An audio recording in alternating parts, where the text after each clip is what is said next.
Sleep is one of the most powerful pillars of good health, and we don't think about it. We take it for granted. We just sort of think that it's like turning off a switch. It's critical to empower employees to recognize that it's not just an individual personal problem that they have, but it's something that's shared in common across so many people.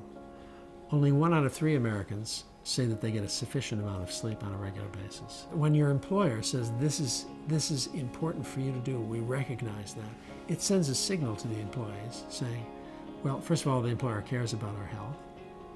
And secondly, they recognize that this is an important priority and that we should be taking care of ourselves, and that in doing that, we're actually helping the company as well. I'm not sure that employers really have necessarily a misunderstanding about sleep. It's just that it's not necessarily on the radar of most employers. It's not on the radar of most employees. That's why 85% of people with sleep disorders are undiagnosed and untreated. It's not even on the radar of most doctors. We have a program here that we have developed. We've spent about the last 10 years developing this sleep health education and sleep disorder screening program specifically for the workplace, educating the employees about the importance of sleep, why we need to sleep, what impacts sleep deprivation has on the body. For example, we worked with firefighters, and we administered a simple 1-hour program of sleep health education and sleep disorder screening. And we randomized firehouses so that half of them received the educational program in the first year and half did not. And then we tracked them over the course of the following year. And those who received the program had a 24%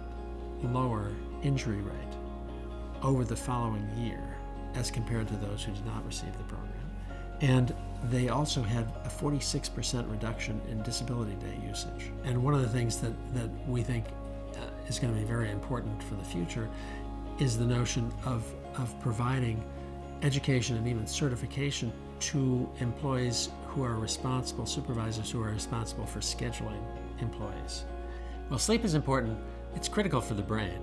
So it is during sleep that we recover the energy stores that have been depleted during wakefulness. So the brain uses more energy by far than any other organ in the body. It's only 2 or 3% of the weight of the body, and yet it uses 20 to 30% of all the oxygen that we consume and all the glucose that we consume.